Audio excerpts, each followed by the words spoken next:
Como solemos decir en este espacio informativo, esto es una mancha más al tigre. De última hora, ojo, de última hora.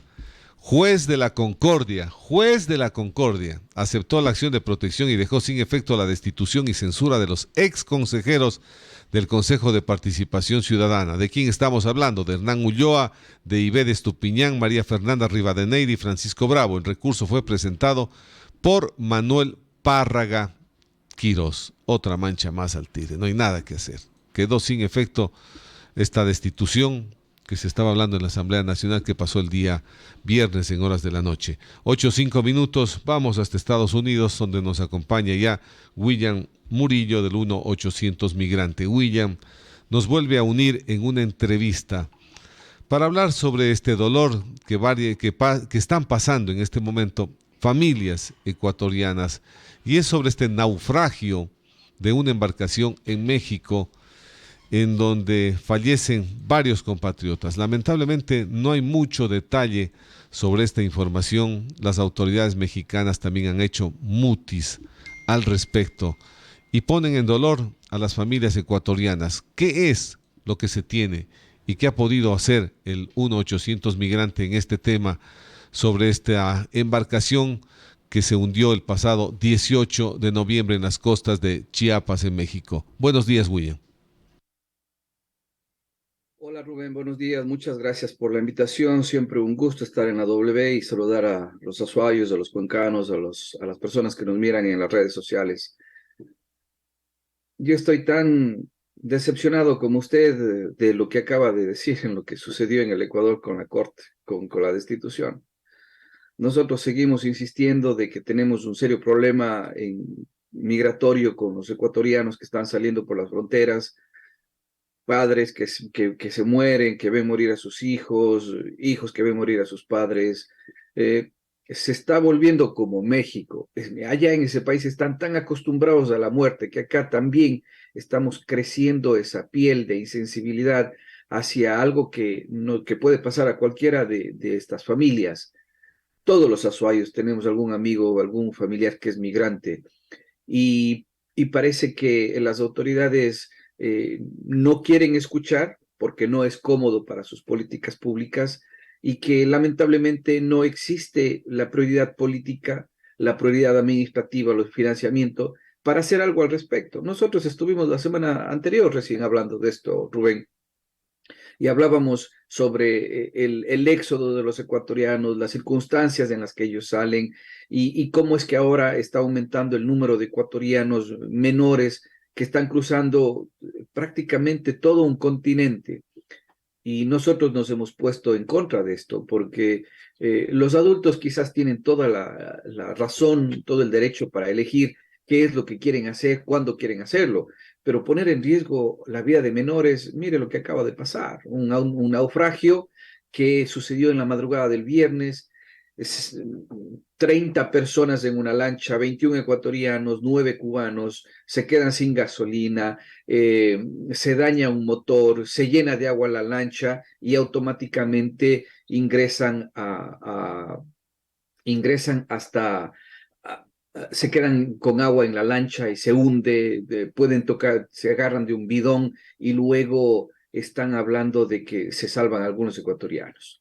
Pasan algunas horas, Rubén, llegan por suerte, por divinidad, por Dios, llega alguien, pescadores los recogen, los salvan, los dejan en un islote, en el camino recogen el cuerpo de una niña y llevan hasta un islote que no saben en dónde es, no saben cómo se llama el lugar, pero llegan y se salvan. Y ahí están las cuentas. 7 ecuatorianos desaparecidos.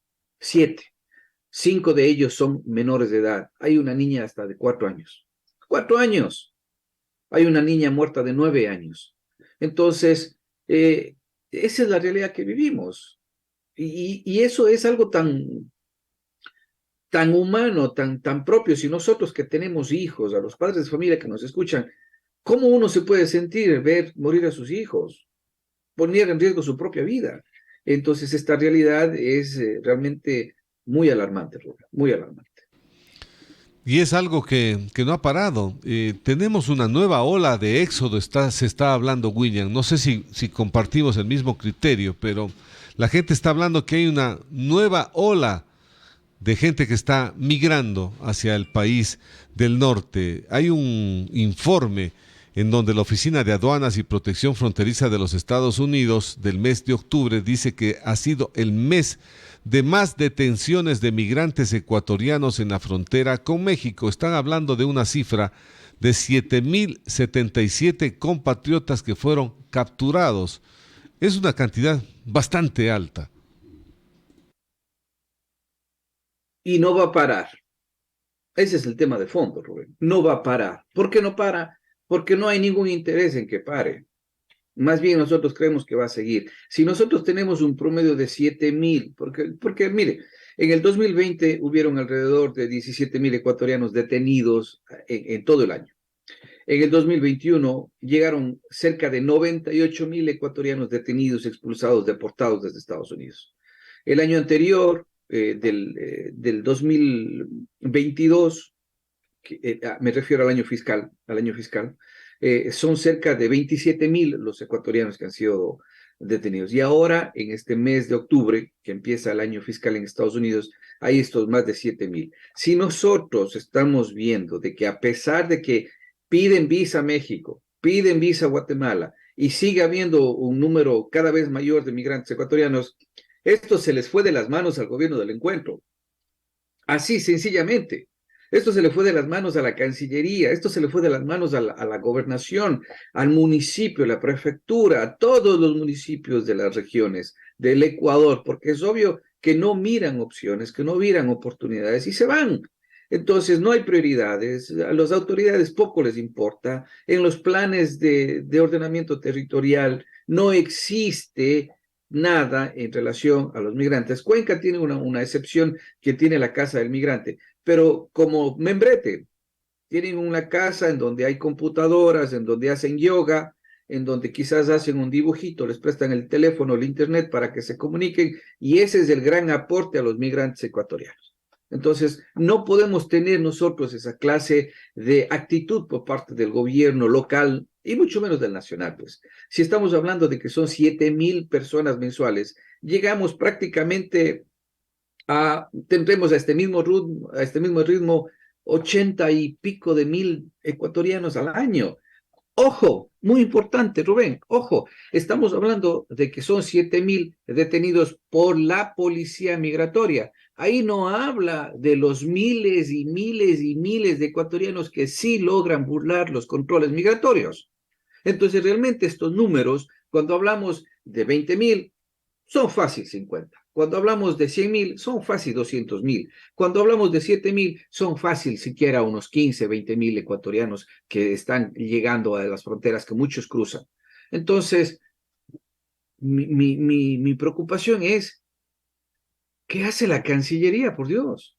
No quieren aceptar que se les fue de las manos. ¿Por qué? Porque ahí todo el discurso público de que hay reactivación, de que estamos trabajando, de que el gobierno está bien, de que ya estamos poniendo las cosas en orden, de que todo estaba mal. Ahora, ¿qué pasa?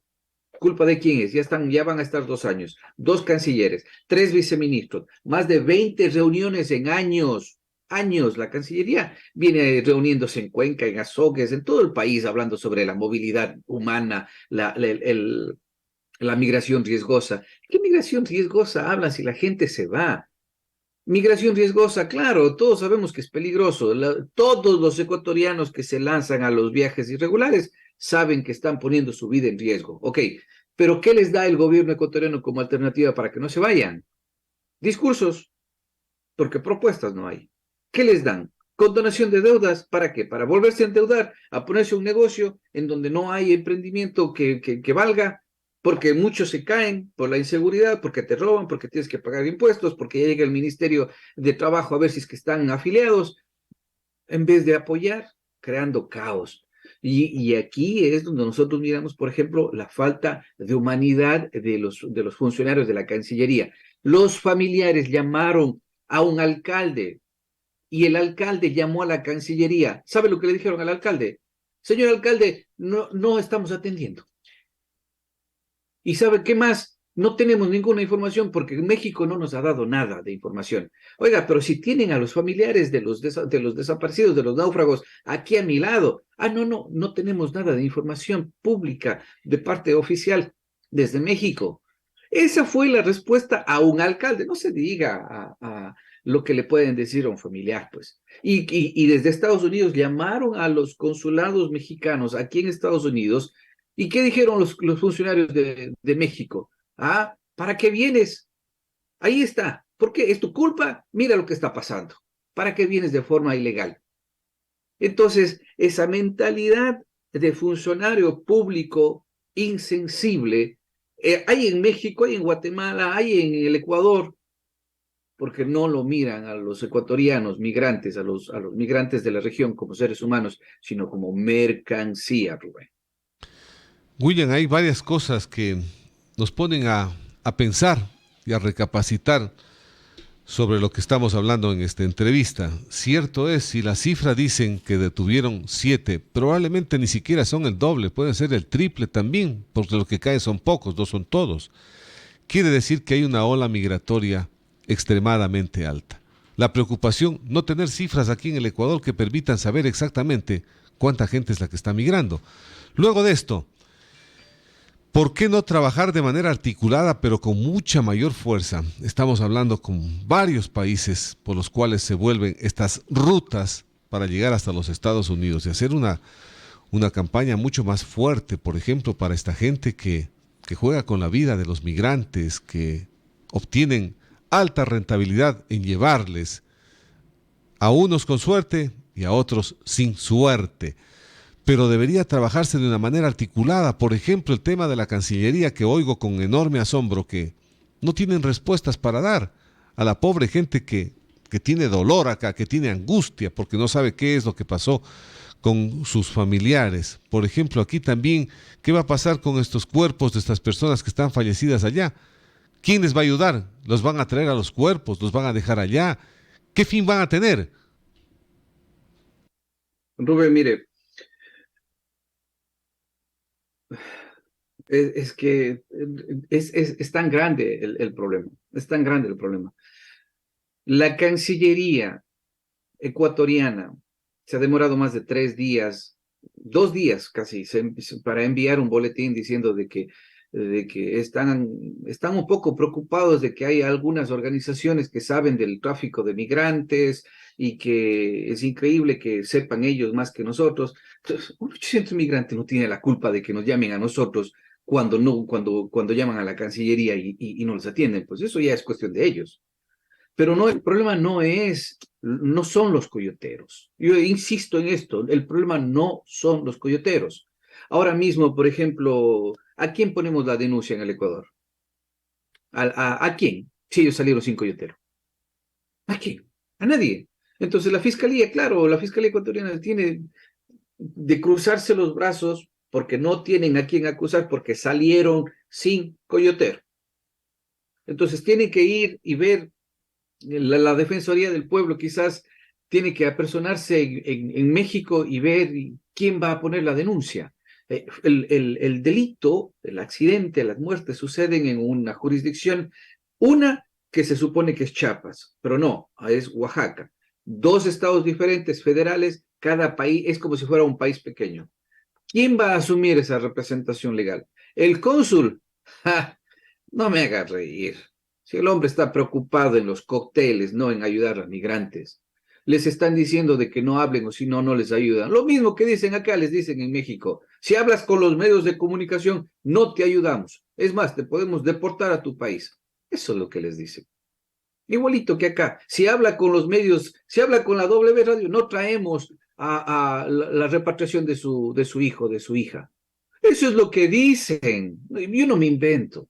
¿Y para qué yo me voy a inventar estas clases de cosas? Estamos hablando del dolor de unas personas. Eso es lo que les dicen a los ecuatorianos. Y hay decenas de testimonios de estas personas que dicen, una de las cosas que a mí me ha sorprendido, y yo creo que los organismos de derechos humanos, tanto nacional como de la región, tienen que tomar en cuenta, es que la Fiscalía de México, la Fiscalía tanto de Chiapas como de Oaxaca, estaban diciendo no hay naufragio, no hay muertos, no sabemos quién ha dicho, en dónde. Se tomaron 3 días, Rubén, en aceptar de que hubo un naufragio y a los 3 días nos dijeron que hay 4 muertos. Claro, ellos tenían que el momento que les dicen hay un accidente, ese momento tenían que salir, iniciar una tarea de búsqueda y rescate, pero no, era el mundial, pues. ¿Qué más estás preocupados en eso? Además son migrantes y encima son ecuatorianos, olvídate. Cubanos, no pasa nada, uno más, uno menos. A eso me refiero a lo que le decía hace un momento, de que están tan acostumbrados a la muerte, a la violencia, que si se muere un niño o una niña, no pasa nada. Es como que no les mueve el piso. Y nosotros no podemos llegar a ese grado de insensibilidad. Ahora toca esperar la buena de ellos, a que les digan quiénes son esos chicos, quiénes son los que encontraron, coordinar con la Cancillería, y si es que no se les puede identificar porque ya están en grado de descomposición, tendrán que hacer pruebas de ADN que toman años en México, años. Hace unos días aquí también conversábamos sobre el caso de esta chica de Cuenca, que descubrieron que tenía hasta un pasaporte ecuatoriano. No, pero como está ya en descomposición, que no sabemos, que ni sé qué, que ni sé cuánto, envían una prueba de ADN que no sirve, envían otra prueba que se ha perdido, envían una tercera que espere año para darle una respuesta a ver si es que es o no es. ¿Y dónde está la Cancillería ecuatoriana? No, es en México. Tenemos que esperar lo que haga México. Entonces, con esta clase de autoridades, lamentablemente tengo que decirlo, o sea, ya no se puede parar, ya no se puede tapar eso con un dedo. Hay que decir las cosas como son. Lamentablemente suena difícil aceptarlo, pero yo, en primer lugar, no soy un actor político, yo soy un ciudadano más que trabaja con migrantes y que les doy voz a aquellos que no tienen la voz porque los que deberían defenderlos no les defienden. Los asambleístas por Azuay no han dicho una palabra para defender a los migrantes en la asamblea o para ver qué es lo que está pasando en las distintas comisiones, qué está pasando en el Ministerio de Relaciones Exteriores. ¿Dónde están los presidentes del Comité de Relaciones Exteriores? ¿Dónde están los asambleístas por los migrantes? ¿Dónde están? Piden papeles y piden papeles y les hacen esperar meses para darles una respuesta. Les tienen la expresión popular nuestra, les tienen tonteando de un lado para otro, siendo asambleístas. Entonces, ante esa realidad, Rubén, nosotros seguiremos viendo desgracias. Lamentablemente, yo no veo que esto vaya a detenerse. Y más aún, si es que se firma el acuerdo comercial con México para ingresar a la Alianza del Pacífico, esto será peor. Lo único que no va a cambiar es que no nos van a callar, vamos a seguir denunciando. Las autoridades en algún momento tendrán que dar mayores respuestas, mayor agilidad a todo este problema social que se está viviendo en el país. William, muchas gracias, un abrazo. Sí, William. Si me permite, yo sí quiero hacer una acotación de algo. Mire, ahora que estamos en campaña, que hay los candidatos, a mí me gustaría preguntarles con todo el respeto, porque yo conozco a algunos de los candidatos en Azuay. ¿Cuántos de ellos presentaron en sus planes de propuestas? ¿Cuántos de ellos presentaron algo que sea relacionado con migrantes? Porque Cuenca recibe más de 700 millones de dólares en remesas al año. No nos pueden invisibilizar así porque sí. Gualaceo recibe 90 millones, Chordelé 14 millones, Paute 23 millones. ¿Y qué hacen los municipios? ¿Dónde están las propuestas desde el cantón, desde la provincia, que están obligados, según la ley de movilidad humana, a dar alternativas para evitar la migración irregular de los ecuatorianos y para integrar a los extranjeros que vengan acá? Con todo el respeto, no solamente para los azuayos, para todos los candidatos alcaldes y prefectos que tienen una obligación desde el gobierno cantonal en brindar también oportunidades para la integración y para el apoyo a los migrantes. Si desde lo local no les damos la atención y solo dejamos que esto sea un problema del ministerio o de la presidencia, no vamos a solucionar nada. Es hora de que todo el mundo asuma parte de su responsabilidad. Así como recibe tanta plata el Ecuador, así tendríamos que nosotros recompensar de alguna forma ese esfuerzo, porque esa plata que viene manchada de sudor, de lágrimas, de sufrimiento por parte de muchísimos migrantes que están pagando sus hijos con su vida esta clase de desarrollo económico que vive el país. Gracias, William. Una buena mañana y un buen día. Gracias. Ha sido William Murillo del 1-800 Migrantes. Se han dejado algunas reflexiones en esta entrevista.